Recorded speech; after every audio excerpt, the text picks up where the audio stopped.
Allô, bonjour, bonsoir, frères et sœurs dans le Seigneur. Que Dieu nous bénisse abondamment dans sa parole. Donc, le texte, je tenais à apporter un éclaircissement sur examiner toutes choses. Dans 1 Thessaloniciens chapitre 5. Pourquoi? C'est un verset qui amène enfin, qui amène plusieurs à la séduction. Et ça suscite beaucoup d'interprétations particulières. Dans 1 Thessaloniciens chapitre 5, à partir du verset 20 et 21, c'est juste les deux versets là. Donc, pourquoi est-ce que Dieu inspire, pourquoi est-ce que l'apôtre Paul, inspiré de Dieu, a recommandé à l'Église d'examiner toutes choses et retenir ce qui est bon? Donc, on va mieux comprendre la notion de ce contexte. Donc, je lis au nom de notre Seigneur Sauveur Jésus-Christ.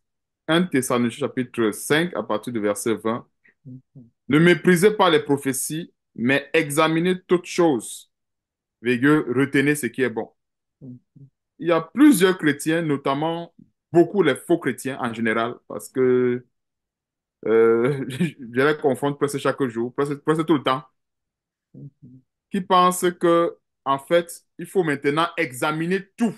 C'est-à-dire, même les fausses prédications. En fait, je donne un exemple assez clair pour qu'on comprenne. Il faut maintenant aller prendre la prédication, par exemple, de Marcelo Tunasi, d'Ivan Castanou, commencer à examiner, chercher ce qui est bon dedans, prendre la prédication, par exemple, de Kanguka, examiner, rechercher ce qui est bon à l'intérieur, que c'est ça. En fait, il y a certaines personnes qui comprennent ce verset dans ce sens. Or, ce n'est pas comme ça. En fait, quand il y a un verset qui est donné comme cela, pour mieux comprendre ce verset en profondeur, il faut très souvent ce qu'il appelle un référentiel. Parce que c'est le référentiel qui nous permet de mieux comprendre le verset. Parce que quand un verset est donné comme cela, Satan peut le récupérer. Satan peut dire, il est écrit dans la parole de Dieu qu'il faut tout examiner. Donc, qu'est-ce qui ne te permet pas d'examiner telle prédication? Parce que Dieu dit qu'il faut examiner toutes choses. Alors, quel est le verset qui nous permet, qui nous donne le bon référentiel? C'est Éphésiens chapitre 2 au verset 20. C'est ce verset qui nous donne le bon référentiel. Quand nous avons Éphésiens chapitre 2 au verset 20, je dis ça pourquoi? C'est parce que, en fait, ce n'est pas la parole de celui qui enseigne qui est la référence pour nous, mais c'est la parole de Dieu. Quand j'écoute un enseignement, je dois toujours vérifier, examiner. Il y a Éphésiens chapitre 2, verset 20. Il y a aussi également 1 Jean chapitre 4, c'est des recommandations dans l'épître de Jean, qui nous demande d'éprouver les esprits. Si tout était forcément bon, il ne devait pas avoir ces versets-là pour nous tenir quelque part en éveil, ou bien pour nous protéger de la corruption. Donc, allons dans Éphésiens, frères et sœurs, s'il vous plaît, Éphésiens chapitre 2, verset 20. C'est ce verset, en fait, qui est la véritable référence, qui nous permet de mieux comprendre le domaine dans lequel on doit examiner. Et j'ai très souvent pris le parallèle avec les éléments qu'on très souvent faisait à l'école. On appliquait très souvent les notions de domaine. Pour dire en fait que quand on donne une notion à quelqu'un, si on n'applique pas une certaine référence, n'importe qui va interpréter comme il veut. Et pour éviter les interprétations particulières, que chacun interprète la parole de Dieu à sa manière, on n'a pas le choix d'appliquer les notions de référence. Et la référence, c'est quoi? C'est Éphésiens chapitre 2 au verset 20. On va Éphésiens chapitre 2, verset 20. Il est écrit, vous avez été édifiés sur le fondement des apôtres et des prophètes, Jésus-Christ lui-même étant la pierre angulaire. Voyons un peu. En lui, verset 21, tout l'édifice bien coordonné s'élève pour être un temple saint dans le Seigneur. En lui, en Jésus-Christ, vous êtes aussi édifiés pour être une habitation de Dieu en esprit. Donc, en fait, quand on prend ces versets-là, c'est selon ce domaine-là que nous devons examiner. Donc, c'est pour dire quoi? Si on traverse ce domaine, il n'y a plus lieu d'examiner. C'est-à-dire, il ne s'agit pas maintenant d'aller suivre telle prédication. Non, je vais fouiller. En fait, la plupart des chrétiens, la Bible parle de l'esprit de chien. C'est-à-dire, la plupart des chrétiens font un peu comme le chien, parce que le chien, il ne discerne rien. Tout ce qu'il voit, il prend, il fouille, il cherche ce qui est bon, il récupère, il voit l'autre poubelle, il fouille, il fouille, il fouille. Or, nous voyons que même dans la parole de Dieu, Dieu n'aime pas les chrétiens qui ont cet esprit-là, de chien-là. C'est-à-dire qu'ils veulent tout examiner. Maintenant, comme on a dit, examiner toutes choses. la plupart des chrétiens veulent tout examiner. C'est-à-dire aller même dans le royaume de Satan, chercher la lumière dans les ténèbres. Alors que ce n'est pas ça. En fait, c'est quoi? Nous devons avoir une référence. Nous connaissons, Dieu nous a enseigné l'évangile, comme l'apôtre Paul le dit à Galates chapitre 1, verset 8. Si quelqu'un vient nous annoncer un autre évangile, autre que nous avons reçu de l'apôtre Paul, celui que nous avons reçu des apôtres en général, que cela soit anathème. Donc, on n'a pas besoin d'aller examiner la vérité dans le mensonge. On n'a pas besoin. Mais par contre, dans la vérité, il peut arriver des erreurs. Comme le frère Jacques parlait et Bertrand le mentionnait encore tantôt. C'est pas parce que nous sommes dans la vérité comme nous sommes forcément sans erreur. Ça, c'est faux. Celui qui pense qu'il est, parce qu'il est dans la vérité, qu'il est sans erreur, c'est il y a la séduction. C'est qu'il est en train de se séduire lui-même. Et c'est pour ça que Dieu a mis en marche des mécanismes pour demeurer dans le positif, c'est-à-dire pour demeurer dans la sainteté de Dieu. Et quel est ce mécanisme? C'est l'épître de Jean, 1 Jean chapitre 1, verset 9. C'est ce mécanisme que Dieu a mis en place pour qu'on soit toujours sans reproche. Ça ne veut pas dire qu'on est parfait, parce qu'il y a beaucoup qui aiment très souvent nous traiter, ils disent souvent que non, on manque d'amour, vous pensez que vous êtes parfait, vous pensez que vous n'avez pas d'amour et tout. Non, il n'y a personne qui soit parfait. Nous tous, on s'efforce dans ce ministère ou bien dans ce que Dieu nous a donné à être parfait. Mais il peut arriver qu'on tombe, il peut arriver qu'on pêche. Alors voici le mécanisme que Dieu a mis en place pour nous garder dans la perfection. Et je précise encore une fois de plus, ce n'est pas la perfection selon la volonté des hommes, mais c'est la perfection selon la volonté de Dieu. Parce qu'il y a une différence entre la perfection selon la volonté des hommes et la perfection selon la volonté de Dieu. Qu'est-ce que j'entends par la perfection selon la volonté de Dieu? C'est que Dieu nous donne des tâches à accomplir. Et quand nous avons accompli cette tâche, nous sommes parfaits. Même s'il y a encore des choses à parfaire dans nos vies, pour Dieu, nous sommes parfaits. Parce qu'on a accompli ce que Dieu voudrait qu'on accomplisse. Mais par contre, la perfection selon les hommes, en général, les hommes s'attendent à voir quelqu'un qui ne fait plus les erreurs. S'attendent à voir quelqu'un qui est comme un ange. Ça, c'est la perfection selon les hommes. Et ça, c'est une perfection qui est comme une forme d'illusion. En fait, c'est comme une forme c'est comme l'illusion. Or, la perfection selon Dieu, c'est que un chrétien peut maîtriser deux versets. Selon Dieu, il est parfait selon les deux versets où Dieu l'attendait. Il est parfait, il n'y a rien à redire. Dieu peut-être va l'attendre encore plus tard avec deux autres versets, et ainsi de suite. Donc, le mécanisme que Dieu a mis en marche pour nous parfaire, pour qu'on demeure parfait dans sa grâce, c'est Éphésiens, non, j'ai dit 1 Jean, et puis 2 Jean, frère et sœur. C'est ici que je termine. Et puis de Jean, 1 Jean chapitre 1 au verset 9. Bon, commençons, frères et sœurs, à partir du verset euh, très édifiant,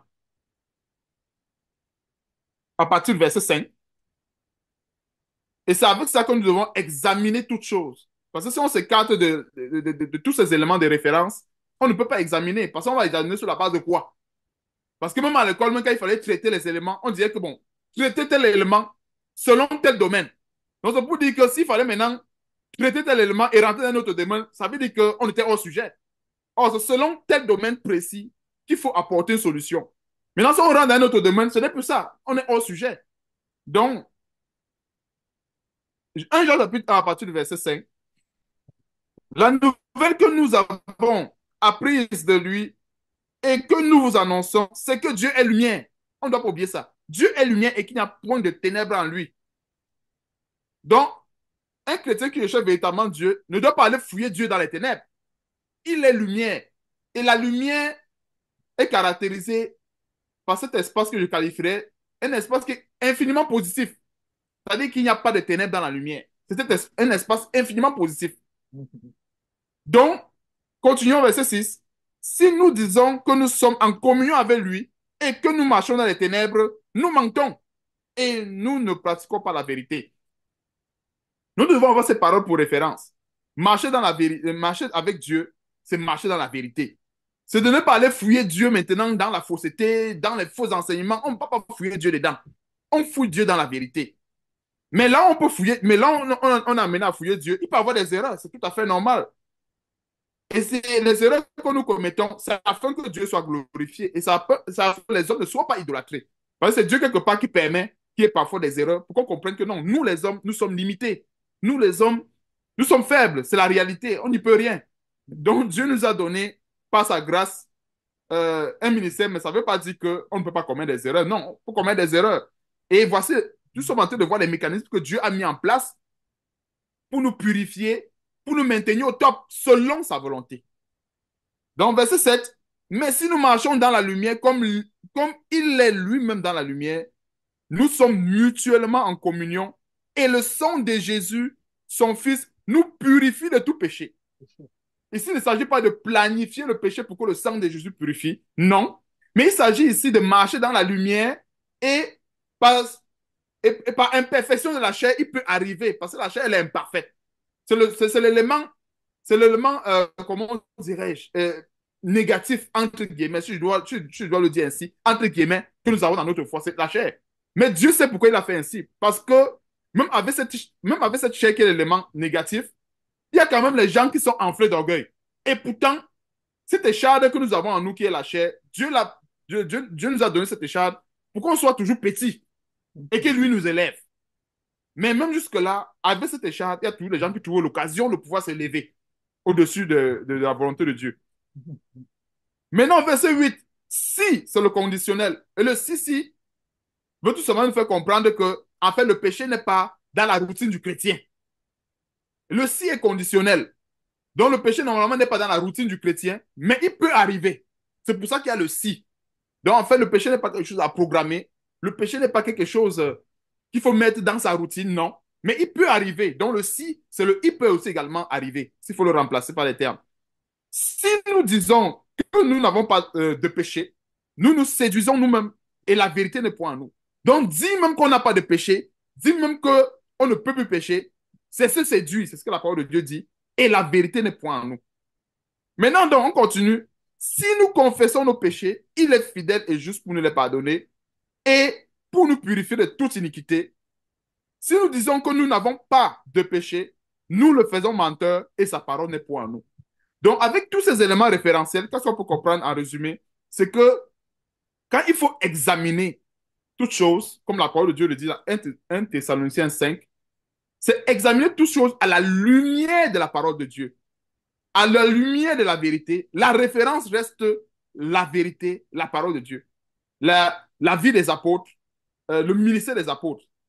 Mais maintenant, donc, si on voit un ministère qui ne corrobore pas à celui des apôtres, ça ne sert à rien d'examiner. Parce que beaucoup sont séduits.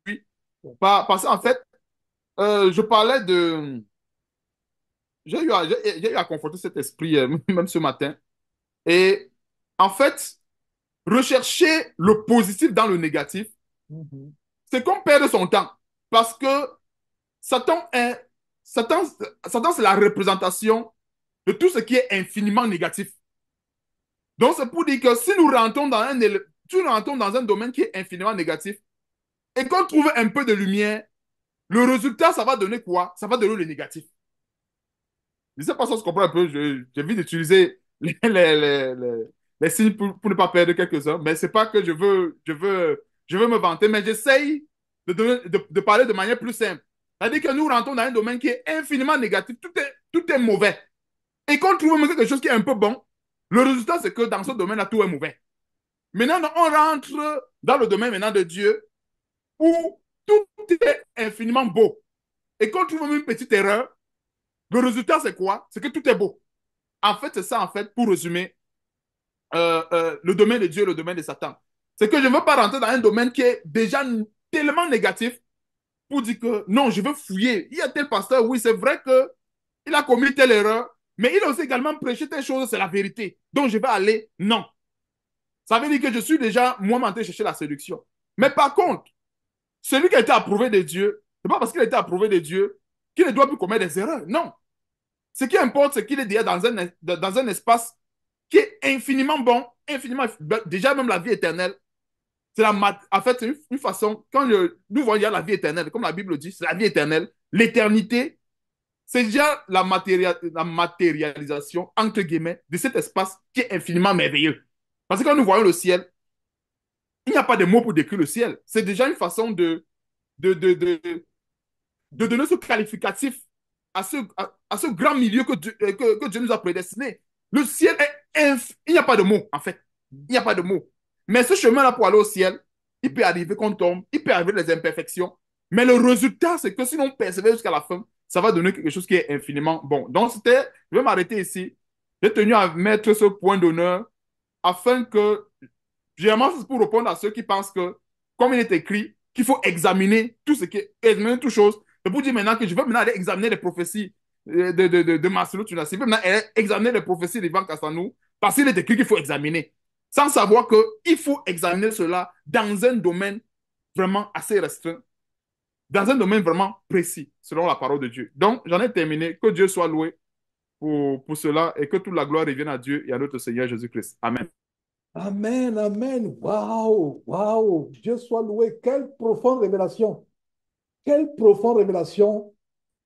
Cette histoire de examiner toutes choses. Examiner toutes choses. Dieu soit loué de ce que nous avons reçu en profondeur la parole, la révélation par rapport à ça. Et Achille, quand tu parlais de 1 Jean, chapitre 1, verset 8, justement, ce verset dit qu'il dit, si nous disons que nous n'avons pas de péché, et en parlant, voilà la notation que j'ai mise, j'ai dit si et non quand.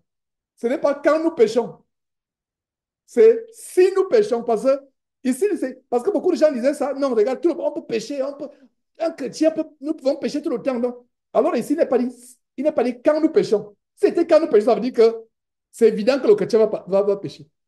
Or ici, c'est si nous péchons, donc quand tu parlais, j'ai mis la notation si et non quand. C'est un détail important parce que quand on dit quand nous péchons, Dieu s'attend à ce qu'on pêche tout le temps. Alors que si nous péchons, ça veut dire que le standard du péché n'est pas pour le chrétien, mais il peut arriver malheureusement qu'un chrétien puisse tomber. Donc, très bonne. Waouh! Ouais, je vous assure que vous qui ne venez pas à ces réunions du dimanche, vous ne savez pas ce que vous ratez. D'abord, ça veut dire que vous n'aimez même pas la parole de Dieu. C'est pour ça que je pense que je devrais en faire un ordre pour tous ceux qui ont en charge des églises de maisons associées à nous, doivent être là dimanche. Parce que, pour s'assurer, ça c'est même, et véhiculer cet ordre, c'est un ordre. Ça va encore choquer les gens que Georges est devenu un gourou, il fait les ordres. Non, vous avez mal compris. Dans l'église, Dieu a placé les gens qui peuvent prendre des décisions pour diriger le peuple de Dieu vers ce qui est bien. Je pense que c'est réunion du dimanche, parce que regardez les deux détails que le frère vient de mentionner. Ceux qui n'ont pas suivi ça ont raté quelque chose de tellement grand. Si nous péchons et quand nous péchons, c'est différent. Et aussi, examiner toutes choses, parce qu'il y a, d'abord, avant d'examiner toutes choses, le verset 19 dit, ne méprisez pas les prophéties. Donc, les prophéties, c'est ce qui vient de Dieu. Donc, on examine ce qui vient de Dieu. Et maintenant, en examinant ce qui vient de Dieu, il peut arriver qu'il y a des erreurs. Donc, voilà, mes frères, je ne pense pas que nous sommes à la fin. Donc, je pense qu'on a atteint le quorum ou le quota, je ne sais pas quel le mot qui est juste, des interventions d'enseignement ou d'exhortation. Pourquoi ne pas terminer avec s'il y a une annonce, s'il y a un témoignage, s'il y a euh, un cantique,